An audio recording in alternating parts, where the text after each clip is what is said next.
शहराची खबरबात या बातमीपत्राचे प्रायोजक आहेत Mac care super speciality hospital Ahmednagar. नमस्कार, मी साक्षी, न्यूज 24 सह्याद्रीमध्ये तुमचं स्वागत। वडाच्या पवित्र वृक्षाप्रमाणे तुमच्या संसार वेलीला दीर्घायुष्य, सुख समृद्धी, उत्तम आरोग्य आणि अखंड सौभाग्य लाभो।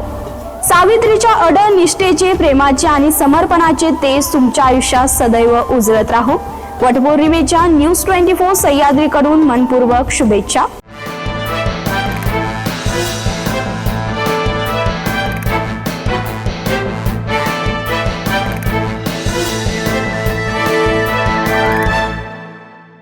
नमस्कार, मी साक्षी, न्यूज 24 सह्याद्रीमध्ये तुमचं स्वागत। बोलेगाव परिसरात जमीन नावावर करून देण्याच्या कारणावरून पोटच्या मुलांनी आणि एका नातेवाईकाने वृद्ध पित्याला अमानुष मारहाण केल्याची घटना घडली आहे। या प्रकरणी तोपखाना पोलीस ठाण्यात तिघांविरुद्ध गुन्हा दाखल करण्यात आलाय।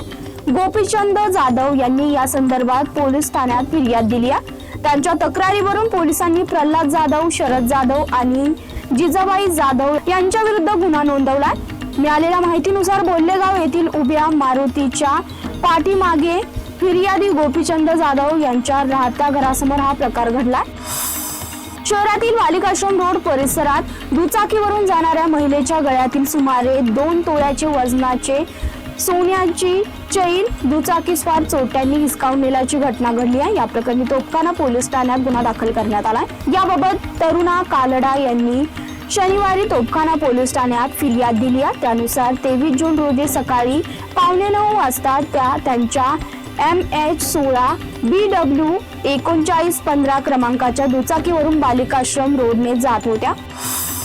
महाराष्ट्र अन्न व औषध प्रशासन विभागाकडून पान व्यावसायिकांवर सुरू असलेल्या कारवाईत निषेधार्थ महाराष्ट्र पान व्यापारी महासंघाने राज्यव्यापी आंदोलनाची हाक दिली आहे। 7 जुलै 2026 रोजी मुंबई येथील आझाद मैदानावर भव्य धडक मोर्चा आयोजित करण्यात आला। या मोर्चात राज्यभरातील लाखो पान व्यावसायिकांनी मोठ्या संख्येने सहभागी व्हावं असं आवाहन महासंघाच्या वतीने अहिल्यानगर जिल्हाध्यक्ष फैयाज तांबोळे यांनी केलं।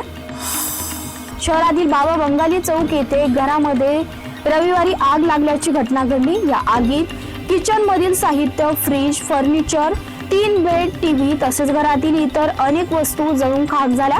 या घटनेची माहिती मिळताच अहिल्यानगर महापालिकेच्या अग्निशमन विभागाने तातडीने घटनास्थळी धाव घेतली आणि शर्थीचे प्रयत्न करत आग आटोक्यात आणली।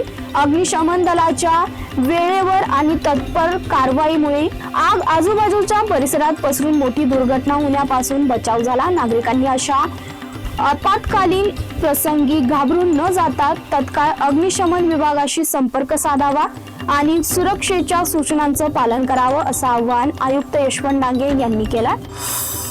शेततळ्यावरील प्लास्टिकचा कागद चोरट्यांनी चोरल्याची घटना सारोळाबद्दी येथे घडली आहे। या प्रकरणी नगर तालुका पोलीस ठाण्यात चोरीचा गुन्हा दाखल करण्यात आलाय। याबाबत भरत बबन बोरुडे यांनी फिर्याद दिली आहे। फिर्यादी यांच्या मालकीच्या शेततळ्यावर अंतरलेला प्लास्टिक कागद चोरट्यांनी चोरला। कागदाची किंमत 70,000 रुपये असल्याचं फिर्यादीत नमूद आहे।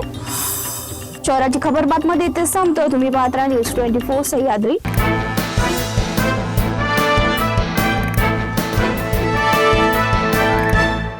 शहराची खबरबात या बातमीपत्राचे प्रायोजक होते Mac care super speciality hospital Ahmednagar.